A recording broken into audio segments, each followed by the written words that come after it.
반갑습니다. 저희 남편은 외아들이고요. 저는 결혼 7년 되는데 딸 하나 있어요.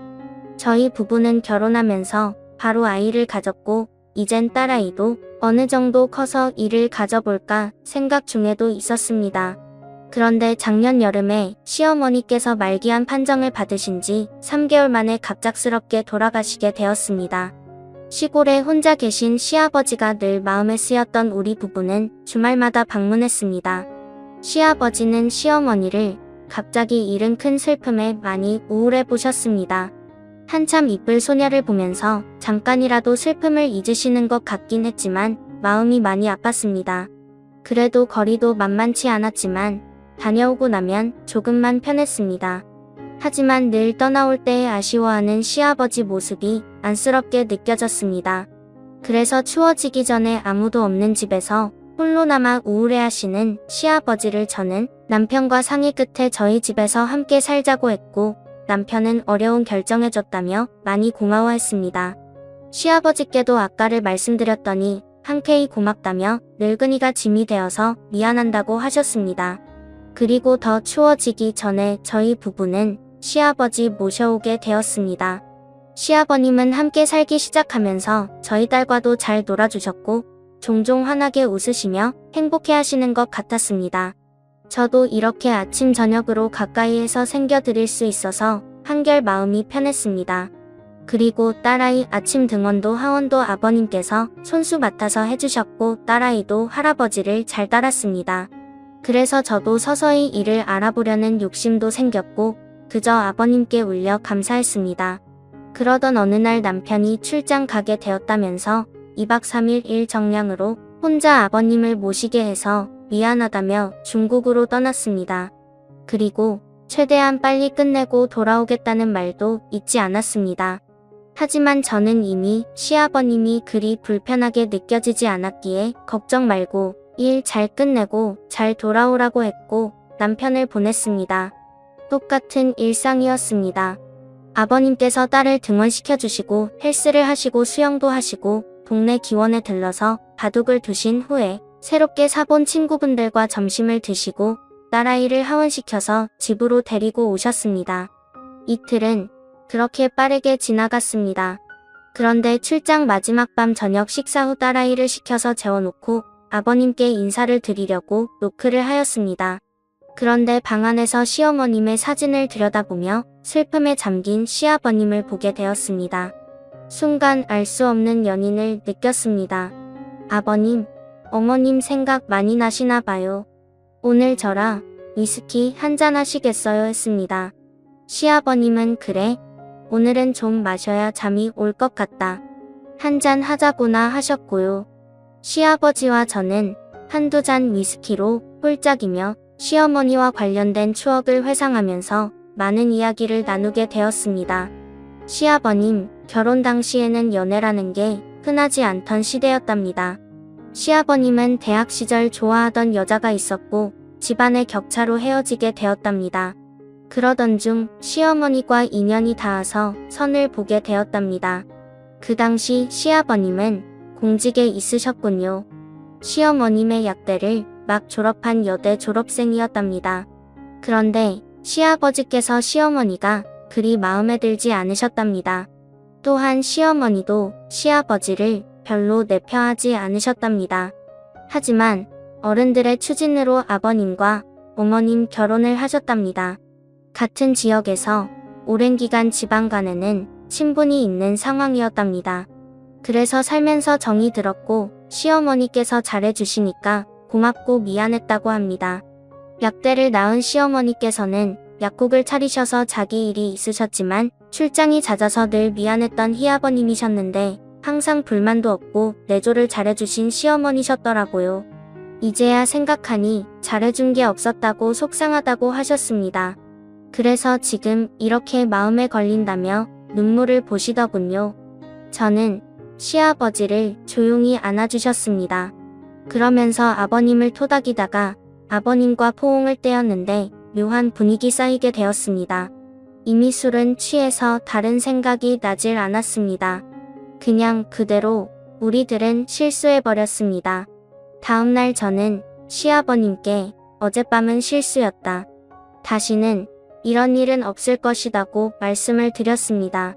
그리고 우리에게 있었던 일을 비밀로 하자고 비밀을 꼭 지켜달라고 부탁을 드렸습니다.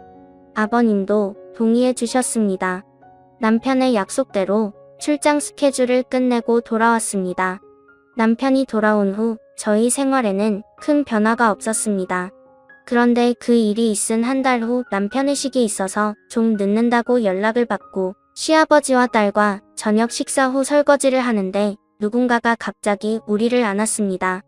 놀라서 뒤돌아보니 시아버지였습니다. 아버님이 왜 이러세요 했더니 내가 자꾸 띠가 생각난다. 나 어쩌니 하시는 거예요? 저는 하르르 떨렸습니다. 딸아이가 거실에서 영화를 보고 있어서 더 큰 소리를 내지 못하고 아버님 그만하세요. 조용히 시아버님이 팔을 푸시고 본인 방으로 들어가셨습니다. 저는 그 밤이 너무 길었습니다. 설거지를 마무리하고 아이를 데리고 방으로 들어갔습니다. 남편은 12시가 다 되어서야 집으로 왔습니다. 이 상황을 어떻게 감당해야 하는지 정말 내가 이렇게 벌을 받는구나 생각되었습니다. 다음 날부터 시아버지는 눈도 안 마주치시려 하였습니다. 그래도 오히려 이게 편했습니다. 그러나 딸 등원과 하원은 여전히 전당을 하시더군요. 저는 시아버지와 함께 사는 것을 너무 쉽게 생각한 제 자신이 미웠습니다.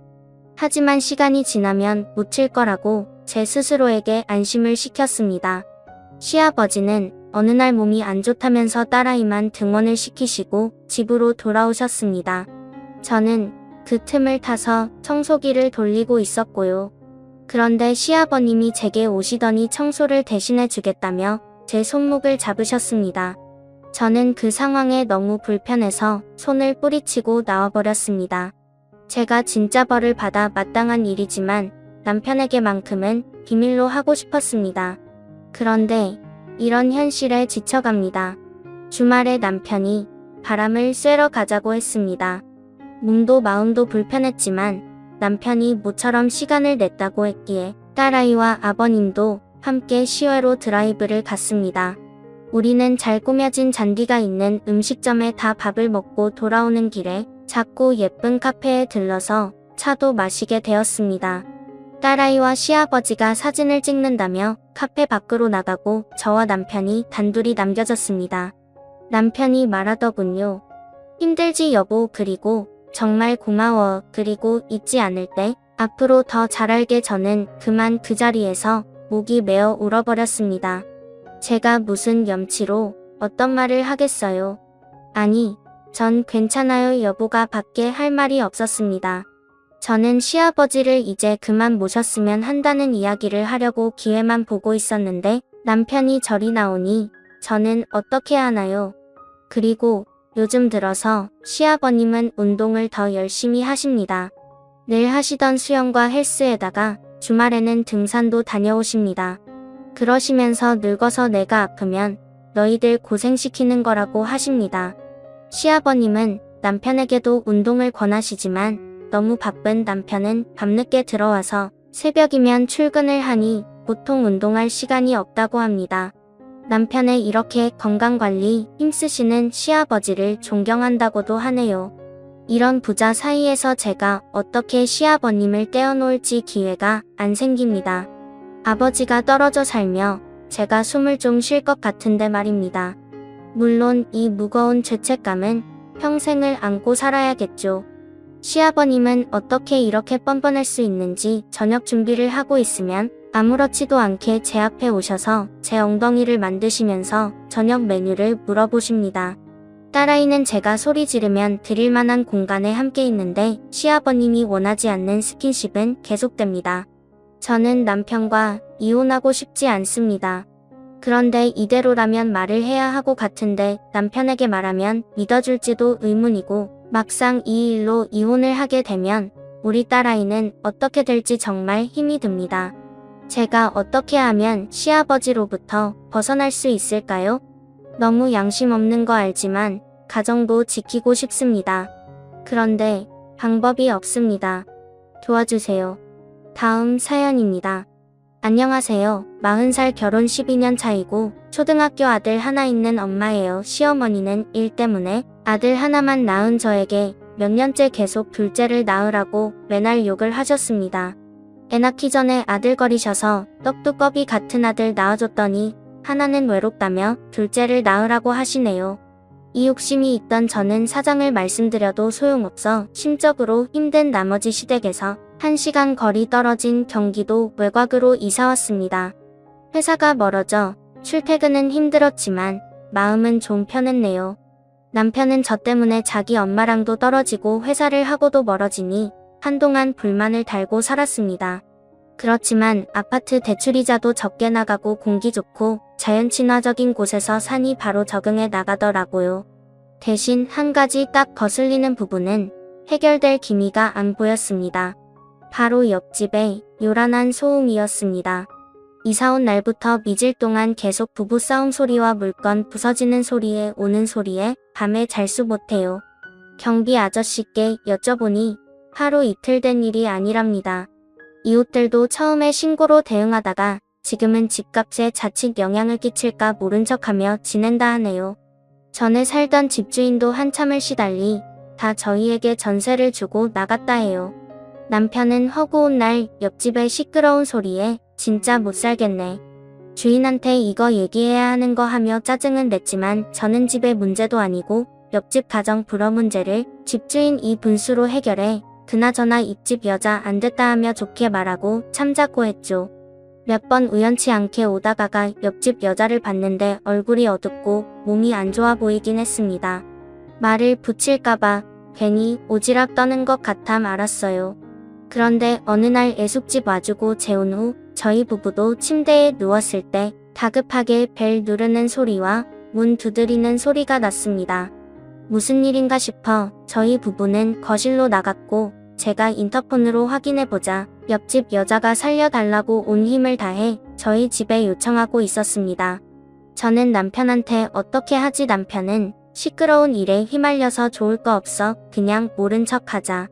나 내일도 일찍 출근해야 된단 말이야 하며 쑥 들어가대요. 저는 걱정되었지만 남편도 들어간 마당에 혼자 무섭기도 했고 회사에서 야근에 몸도 피곤했던 터라 그냥 눈 딱 감고 들어갔습니다.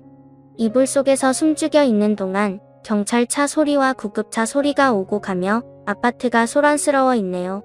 다음날 저는 출근하다가 경비 아저씨한테 물어봤습니다. 그러자 경비 아저씨는 어제 난리도 아니었어요. 애 아빠가 애 엄마한테 심하게 폭행을 했나 보더라고요. 애가 난리던 중에 다쳤나 본데 옆집인데 모르셨어 이러는데 괜히 마음이 찔리고 안 좋더라고요. 옆집도 우리 아들 또래 딸 하면 키우는 것 같았는데 부부싸움에 아이까지 다쳐다니 모른 척했다는 죄책감일 거군요. 오다가가 옆집을 신경 썼지만 절간같이 한동안 조용했습니다. 일주일 정도 지났을 때 퇴근하고 집에 도착했는데 엘리베이터에서 옆집 여사장 딱 맞췄네요.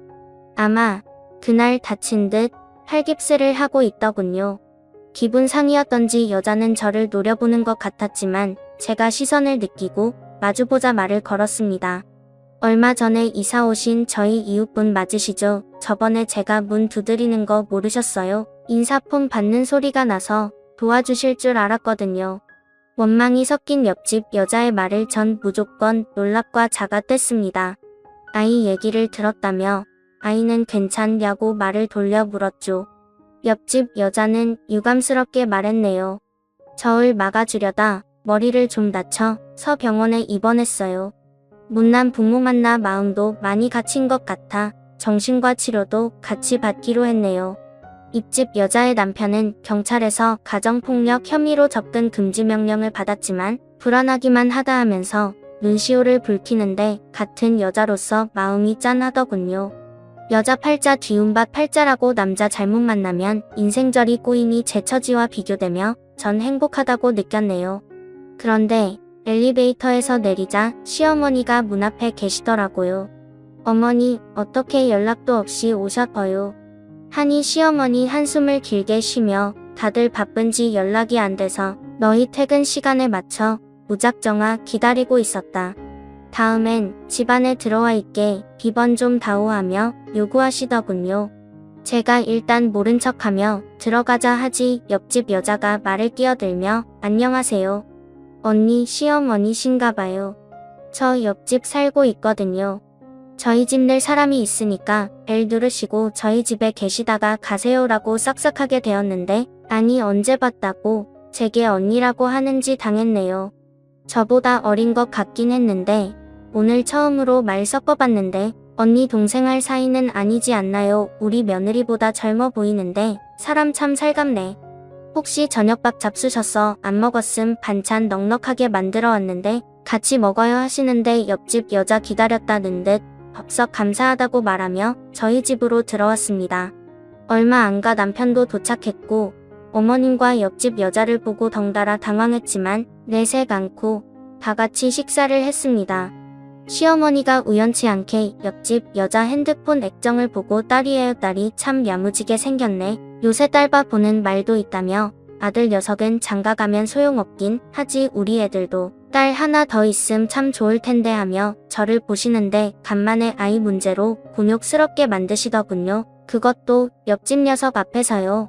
누가 엄마 바라기 아니랄까봐. 남편은 그 말을 받아 선한다는 말이 저도요 엄마 우리 회사 동료가 이번에 늦둥이로 셋째 딸을 낳았는데 애교가 많다고 그렇게 자랑을 하더라고요. 딸이 그렇게 예쁘다면서요. 하고 옆집 여자한테 묻자 여자는 저를 일끗 보면서 자식이 다 귀엽고 똑같죠? 저도 딸 하나라서 아들 있으면 좋을 것 같긴 했는데 포기했어요. 이유에 대해서 궁금하신 시어머니 앞에 본인의 그간 사연을 쏟아내더라고요. 본인이 손버릇이 안 좋아서 신혼 때부터 계속 폭력을 당했다고 합니다. 임신할 때 빼고는 항상 폭력에 노출되어 있었대요. 돈은 잘 벌어다줘. ATM 기계라는 생각하고 딸 생각에 버텼다는데 살살 이혼해야 한다 한들 경제적 자립 능력이 없어 쉽게 결정할 수 없다 하며 울더군요. 시어머니는 옆집 여자 신세가 가였다며 이웃 사촌 좋은 게 뭐겠냐고 저희 부부한테 잘 좀 챙겨달라고 도와주라 더군요. 그때부터 시어머니는 오실 때마다 항상 옆집 여자 있다 저희 집으로 오셨습니다. 남편도 시어머니가 계시니 저보다 일찍 퇴근할 때는 그 집에서 저녁까지 먹고 오는 것 같더라고요. 저도 이웃끼리 친해져서 나쁠 것 없다 생각했지만 맘 한켠이 걸리는 게 불편하긴 했습니다. 어쨌건 저희 가족은 짧은 시간에 옆집 여자는 가까워졌습니다.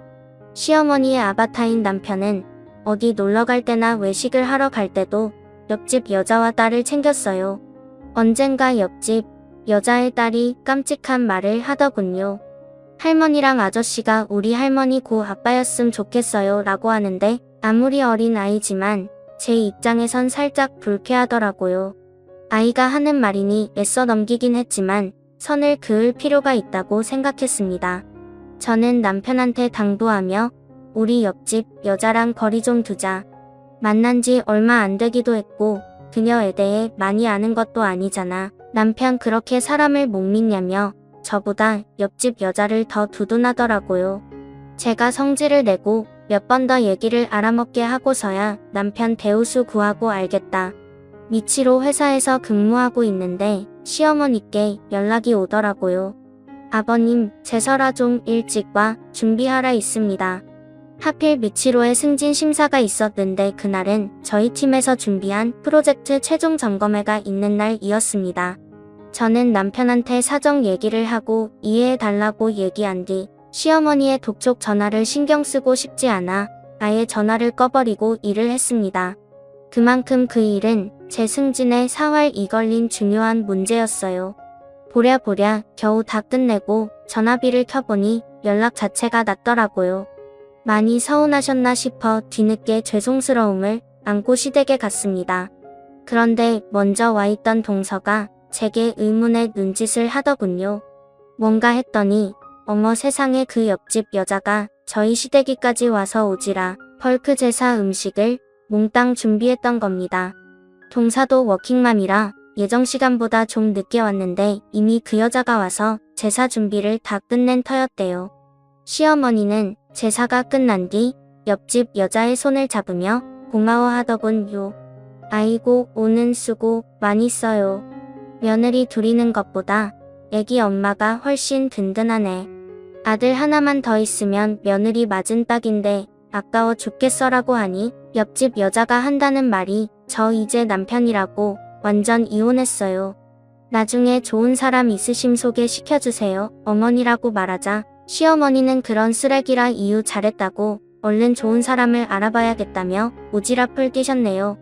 저는 옆집 여자한테 저 대신 일 해주느라 수고했다며 봉투를 내밀었지만 옆집 여자 이웃끼리 그런 거 받는 거 아니라고 하면서 대신 부탁이 하나 있다고 하더군요.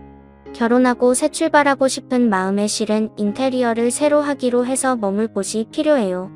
인테리어 공사할 동안만 비용은 지불할 테니 언니 집에 좀 머무르면 안 나고 하는데 전 곤란해. 전 남편의 핑계로 못 들을 생각했지만 남편의 허락은 이미 맡았다면 선수를 치는 옆집 여자였네요. 전 좀 찝찝하긴 했지만 어차피 저랑 남편 낮에는 회사간 이따 시간은 비어있을 테고 저희의 아이 어린이 집에 맡기고 찾아오는데도 알아서 해준다 해서 마지못해 생각했습니다. 옆집 여자랑 동거를 시작한 처음은 생각보다 너무나 만족했어요. 각자의 아이들도 너무 잘 지냈고 제가 야근 있을 때면 애밥까지 다 챙겨주니 부담없이 일에 몰두할 수 있었습니다. 집안일도 깔끔하게 잘하고 차라리 이참에 가서 도우미로 부탁 좀 해볼까 생각도 있어요. 전 덕분에 목표했던 승진을 하게 되었고 승진하자마자 외국에 출장을 일주일 정도 다녀오게 되었습니다. 뾰루퉁 할 줄 알았던 남편은 외로 밝은 기색으로 저한테 건강하게 잘 다녀오라 더군요. 옆집 여자도 아이 걱정 말고 잘 다녀오라고 하는데 이런 얘기 그 말이 왜 그토록 불안했던지 나중에서야 알게 되었습니다.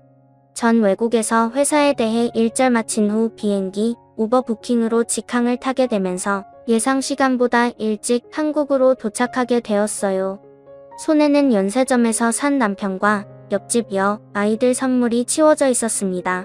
집에 도어락을 여의 신발장 앞에 여자 슬리퍼 한 켤레 있더군요.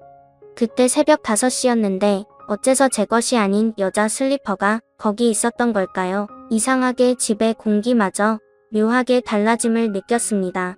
고마움에 진득 사온 선물이 무색해지며 전 천천히 제 방으로 가 문을 열었고 그 앞에서 믿지 못할 일을 보고야 말았습니다. 둘이 내 방에서 뭐하는 하며 기막힌 소리를 질렀는데 저희 부부 침대 남편과 옆집 여가 같이 누워있는 게 아니겠어요. 제가 예상보다 일찍 도착해 미처 파악을 못했던 거죠. 전 치솟는 분노에 두 연놈을 때려 잡기 위해 옆집 여 머리채를 잡아 끌어당겼습니다. 여자의 악한은 외마디 비명이 들리 기도 전에 남편이 옆집 여자를 보호하며 절 밀치더군요. 이게 무슨 짓거리야 얘기를 하면 될 것이지 다짜고짜 왜 폭력부터 휘둘러 하는데 전 비참한 얼굴로 남편의 뺨을 주먹으로 날려 울부짖습니다. 어떻게 날 두고 이럴 수가 있어. 니들이 사람이야. 새끼를 한 집에 있는데 부끄럽지도 않아 하니 남편은 옆집 여자를 자기 뒤에 김춤해 얘기하더군요.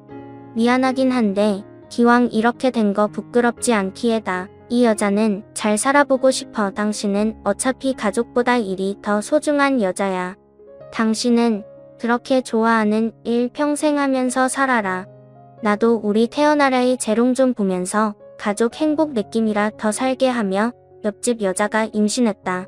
벌써 2개월 되었다는데 저는 그대로 주저앉고 말았습니다. 도대체 언제부터 그런 사이냐고 걱정이 무너져 울었더니 그건 이제 와서 알 필요 없다면 무조건 이혼하자 합니다.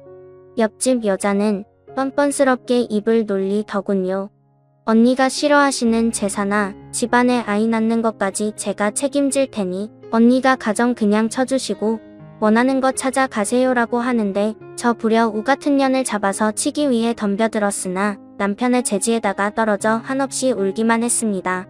나중에 알고 보니 옆집 년은 예전에 자기가 도와달라 벨을 눌렀을 때 제가 자기와 딸을 모른 척한 것에 대해 앙심을 품고 있더라고요.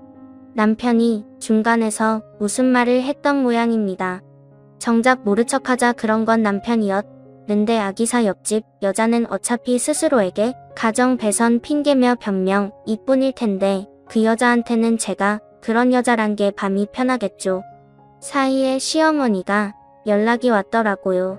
좋은 게 좋은 거라는 말 알지. 나는 새로 태어날 손주도 보고 싶고 이제 일하는 며느리 말고 가정 덕 유면을 보고 싶다. 나도 생전 우리 아들 대접받고 기패는 것은 보자. 이번엔 네가 양보해라.